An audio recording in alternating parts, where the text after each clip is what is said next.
What's up guys, it's Joey. So today is going to be part 2 of me sharing my Peace Corps experience. So in the last video I talked about my motivation for joining Peace Corps, the application process, the training, becoming a volunteer, all that kind of stuff. So if you're interested in that, pause this video and go watch that one now. And then once you've done that, in this video we're going to be talking about my school and the other volunteers and my other projects I had going on and all that stuff. So yeah, let's go ahead and dive right back in. So I was teaching at the high school and it was about a 1-minute walk away from my house, and it was set up essentially like an H. So I'll put that here where the bottom part's facing the road. That was kind of the classrooms. And then in the back they had, like, on one side was a lab and a library, but those were never used, not once, because they didn't have electricity, they didn't have any books or lab equipment or anything really. And then in the center part, that was like the administration office, the principal had an office there and like sign in and everything like that. So that was the building setup of our school. And then the classrooms are basically just like a chalkboard and then a bunch of these chairs with a little table attached to it, and that's what they use as their desk, and they're jam-packed full because I had a class of 120 10th graders and about 90 11th graders all fit into this tiny room. It was a lot. So because Riverside is the poorest county, we were the only high school in the entire county, and I was the only chemistry and physics teacher in the entire county. So there was a bunch of different middle schools all across the county, but they all filtered into this one high school. So kids would travel for hours to get to high school. Once they graduated middle school, this was their only option. So they either had to move down to my town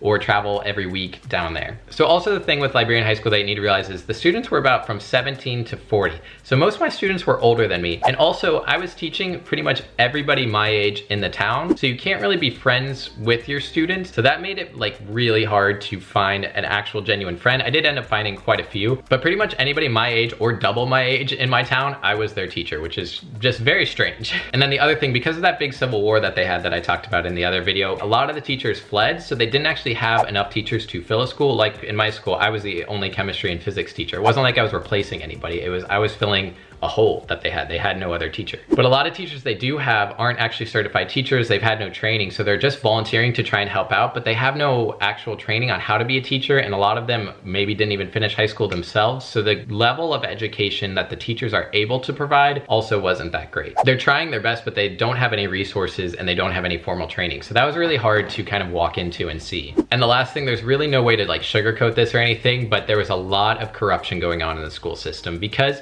since we were so far out there, the government actually couldn't get money to these people, so they set up this direct deposit system so that teachers could get paid on time and everything. But what happened with that is they would get that money either way if they taught or they didn't. So the teachers that showed up and taught every day were seeing that they were making the same amount of money as these guys who never showed up and just took that money and invested in a farm and grew more money and all that kind of stuff. And so they were kind of incentivized not to work all the time. But that same kind of mindset kind of bled down in the students where they thought they could just pay for a grade, so they could pay to get an A in the class. So that student who's working really, really hard maybe gets a B, and they see that student who never even showed up or did anything gets an A, then they're just gonna also wanna pay for their things. So it was a system that was just fundamentally broken on both sides. The teachers were essentially incentivized not to teach, and the students were incentivized not to learn. So yes, we were there to teach chemistry and physics and math, but mainly we were just there to show what an actual classroom looks like. I mean, where a teacher shows up and students have to learn to pass. So yes, I got so many bribes of students trying to pay for their grades. Students I'd never seen actually show up to my class, but they wanted to pay for that A. And I had so many teachers confused that I wasn't accepting bribes for grades. And I actually had one teacher ask me, like, Brother Joseph, so if somebody gets a C in your class, they actually get a C? Like you won't help them at all? And I was like,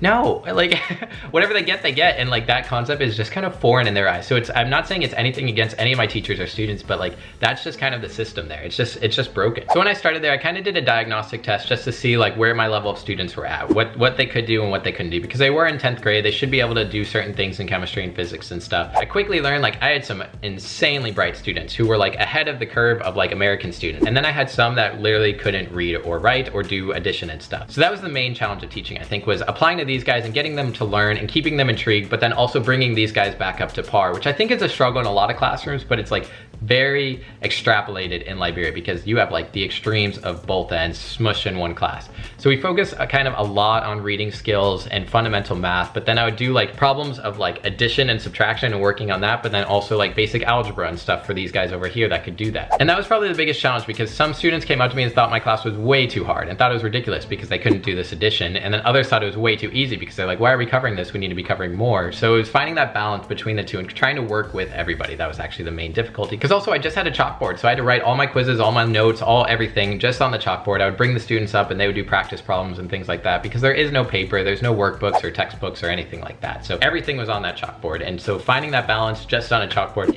is a talent. I mean, you really have to work at it. And pretty much all my students failed that first marking period because a lot of them just thought they were going to be able to pay for that grade, so they didn't really try. But then after that, the students kind of caught on of like, okay, this is a class we actually have to apply ourselves in. And by the end, it was like really cool to see the progress we made, because pretty much much everybody was able to add and subtract and multiply. And just that the fact that we got to like electron configurations and acids and bases and stuff and all that in chemistry, and then in physics we were getting to vectors. From where we started to where we ended up was like just really, really cool to see that. And a lot of students came up to me and they told me how much they appreciated my class. And it was so cool to see that progress throughout the year. I mean, because it started rough. It did. But by the time we finished, like, I don't know, people were kind of in the swing of things, and like I could see that a change was actually happening, which was really, really cool in my school.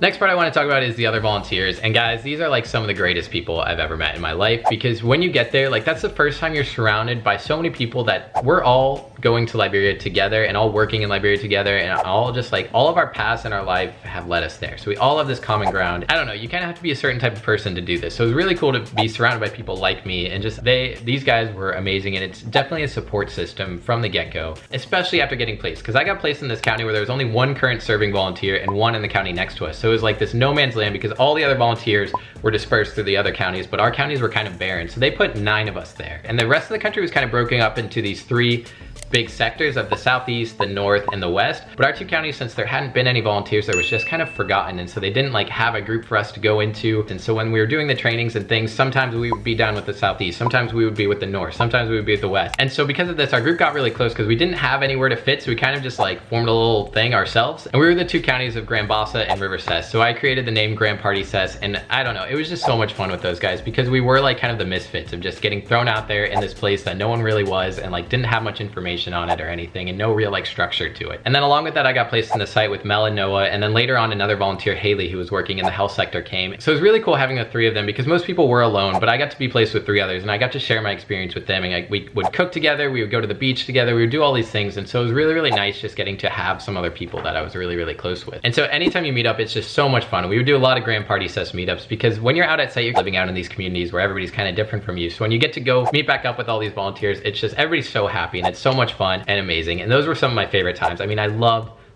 being out at my site, but the other volunteers also are a huge part of it. And then also throughout your service, you have these trainings where everybody from around the country comes back together in our training compound. And guys, those were also so much fun, because it's like people are coming out of like the boondocks. They are coming from all aspects of the country. People change throughout their time out there, and it's like interesting to see like all these fresh cut people coming from America, and then like how you are after a year. It's like very different and interesting, and just everybody's got stories, and it's just so much fun. And definitely the other volunteers are something that keep you going and make you feel at home there. So the last thing I want to talk about are kind of my other projects that I had going on there. So Peace Corps is a thing where you can never do anything unless you're asked. So you never want to kind of prescribe what you think you need on the community, because when you go there, you might think they need a well, or they need help with their market, or they need reading books, but you don't really know what they actually want and what they're going to use. So with my school, I addressed this kind of literacy issue where a lot of my kids couldn't actually read or do basic math. So I started up this reading club after school. It started off just basically with this one girl, Irene. She was the only one coming, and it was a lot of fun though, just getting to work one-on-one with her, because she couldn't read at all. And so getting her kind of up to that level, and then a few more students, then the 12th graders who were studying for their exams started to come. And then we had a group of like 30 during these reading clubs. So I had these little reading passages that they would go through, and it was good for 2 reasons, because one, it actually helped them read and understand words better, but then also it focused on questions in critical thinking, because one thing with the Liberian school system is they just don't do any teaching in critical thinking. So it's a lot of memorization, fill in the blank, definitions, all that kind of stuff. So the students are really good at all that kind of stuff. I mean, they knew every definition to everything, but they have no like even basic critical thinking skills. So it's really good, these passages working on both of those, because they never get asked like why questions or explain or any of those types of questions. They don't get asked. So it was really cool having those for those students, because especially on their national exams, like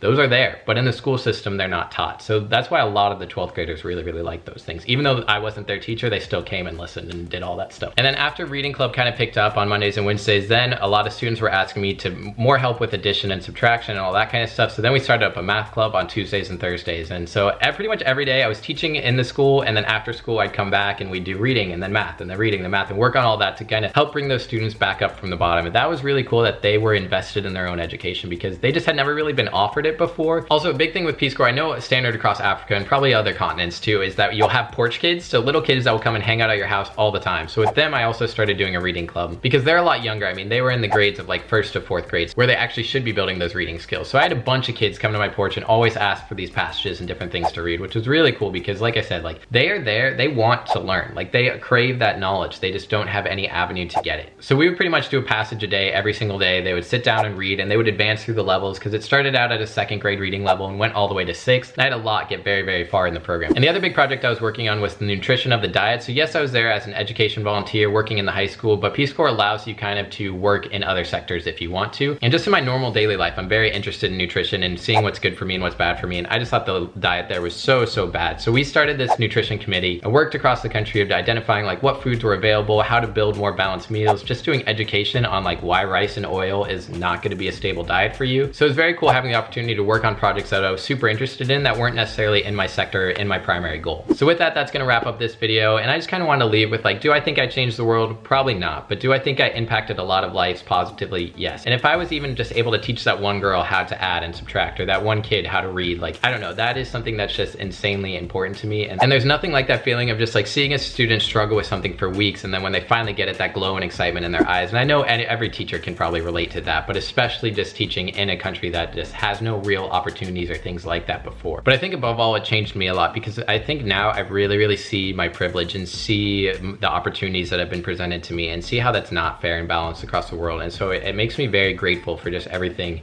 in my life, and you kind of understand what is more important. And I try and live every day to the fullest, because I know I've been given a lot in this life, and so I try and really take it and appreciate that. And I just love getting to share these experiences with you guys. I mean, they mean a lot to me, so that you guys are willing to listen just means the world. So leave a like down below and comment maybe where you think you would be best fit for the Peace Corps, where you would want to serve, and I will see you guys next time. Goodbye.